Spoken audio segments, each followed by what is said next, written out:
सुहेल साहब, आपने मेरे ख्याल से अपने करियर में पहली दफ़ा देखा होगा कि एक इंटरनेशनल ऑर्गेनाइजेशन है ह्यूमन राइट्स की, वो जो है काउंटर स्टेटमेंट इशू कर रही है एक केयर टेकर प्राइम मिनिस्टर की बयान पे, जिस पे वो कह रही है कि एक जो है सियासी जमात के जो लीडर हैं उनके बगैर भी इलेक्शन हो सकता है।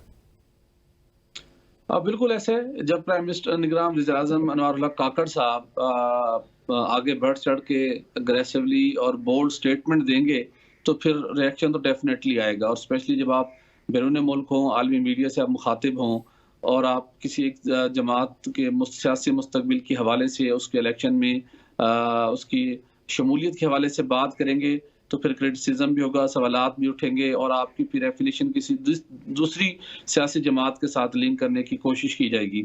तो उनको यकीनी तौर पे पहली बात तो ये है कि उनको जो उन्होंने अपना बैरून मुल्क क़याम बढ़ाया, उससे भी बहुत से सवालात उठे।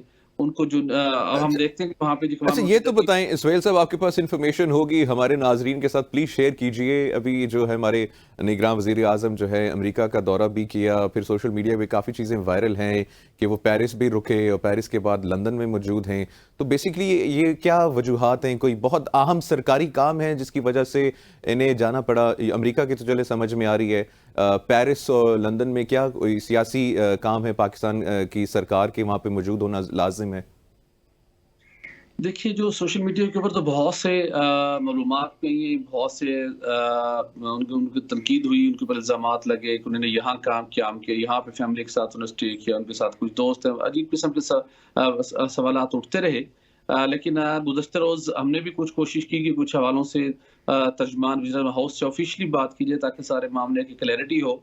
लेकिन उन्होंने भी ऑन द रिकॉर्ड ऑफिशियली जवाब देने से गुरेज किया, तो जिसकी वजह से लगता है कि कुछ दाल में तो कुछ काला है। जो चीज़ें सोशल मीडिया पे सामने आई हैं, उसमें काफ़ी हद तक सदाकत है। लेकिन दूसरी बात ये है कि उनको इन चीज़ों की ज़रूरत नहीं थी। जैसे कि मैं कह रहा था कि हम अगर देखें इंडियन प्राइम मिनिस्टर वहाँ पर नहीं गए, चीनी जो प्राइम मिनिस्टर या सदर थे वो इस जनरल असेंबली के मौके पर नहीं थे और भी दुनिया के कई सरबराहान ने इस सेशन को अटेंड नहीं किया। तो जो जिस हद तक एक निगरान सेटअप है, निगरान वज़ीर-ए-आज़म है, उनका उनका जो स्कोप है, उसके मुताबिक जो एक बेहतर ये होता है कि जिन हम हालात से गुज़र रहे हैं, वो इस दौरे को अवॉइड करते हैं। लेकिन जैसा कि मैंने कहा कि वो खुद एक एक्टिवली पॉलिटिक्स करते रहे हैं, तो वो अभी तक उस क्रेज़ से बाहर नहीं निकल पाए। वो मूव करना उनको अच्छा लगता है, उनको बोल्ड तरीके से पॉलिटिकल सिचुएशन के अच्छा, हवाले फिर हमने से ये भी बात देखा सुहेल करना। साहब, इसमें प्लीज ये भी ऐड कीजिएगा कि जब वो जनरल असेंबली गए हैं वहां पे किसी जो है हाई लेवल लीडर से भी इनकी वन ऑन वन कोई मुलाकात उस तरह से नहीं हो पाई है। फिर अभी यूके भी गए हैं, तो यूके में भी प्राइम मिनिस्टर से मुलाकात नहीं हुई है, वहाँ के फॉरेन मिनिस्टर से मुलाकात हुई है। अभी पाकिस्तान एक एक एक पावरफुल कंट्री है और इसका जो वजीर आजम है, चाहे केयर टेकर ही क्यों ना हो, लेकिन ये फिर मीटिंग सेट कर लेना, आप अपने वैल्यू को खुद कम नहीं कर रहे जब आप विलिंग हैं कि भाई हाँ मैं प्राइम मिनिस्टर ऑफ पाकिस्तान हूं, लेकिन हाँ ठीक है, मैं जो है फॉरेन मिनिस्टर के साथ मुलाकात करने के लिए राजी हूं।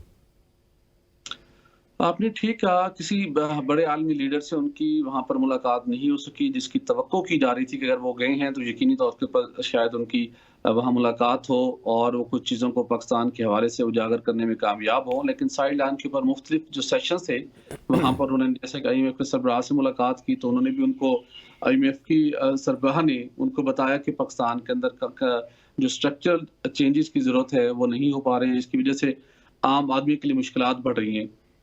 साइड लाइन पे डिफरेंट इवेंट्स में उन्होंने शिरकत की, लेकिन किसी बड़ी शख्सियत से उनकी मुलाकात नहीं हो सकी। वो तो ऑब्वियस था, वो जिस मैंडेट के साथ जा रहे थे, जो उनका अपना पोर्टफोलियो था, तो इस हवाले से जब आपने 5 या 6 माह के लिए आप आए हैं और आप काम कर रहे हैं, तो मुश्किल होता है कि कोई आपसे बातचीत करेगा डेफिनिटली। ऑफ कोर्स, केयर लेकिन टेकर प्राइम मिनिस्टर से कौन बड़े मुल्क का सदर या वजीर आजम मिलना चाहेगा? दिस इज मतलब ऑनेस्ट सी बात है। जी, डेफ़िनेटली। लेकिन चलें, अब आपने अपनी आपकी ख़्वाहिश थी और आपने इसरार किया और आप चले गए, आपने सेशन अटेंड कर लिया, तो आपको फ़ौरी तौर पर वापस आना चाहिए। जितने दिन आप बैरून मुल्क क़याम अपना बढ़ाएँगे, यकीनी तौर के ऊपर अख़राजात में इज़ाफ़ा भी होगा, सवालात भी उठेंगे और मुसलसल आप रेगुलर बेसिस के ऊपर आप आलमी मीडिया से आप इंटरव्यूज़ दे रहे हैं, बात कर रहे हैं। फिर पाकिस्तान के अंदर भी उसके ऊपर बहुत से सवालात उठते हैं जब आप मख़सूस पॉलिटिकल अपना व्यू पॉइंट देंगे। बाद में आपको फिर वज़ाहत देना पड़ती है।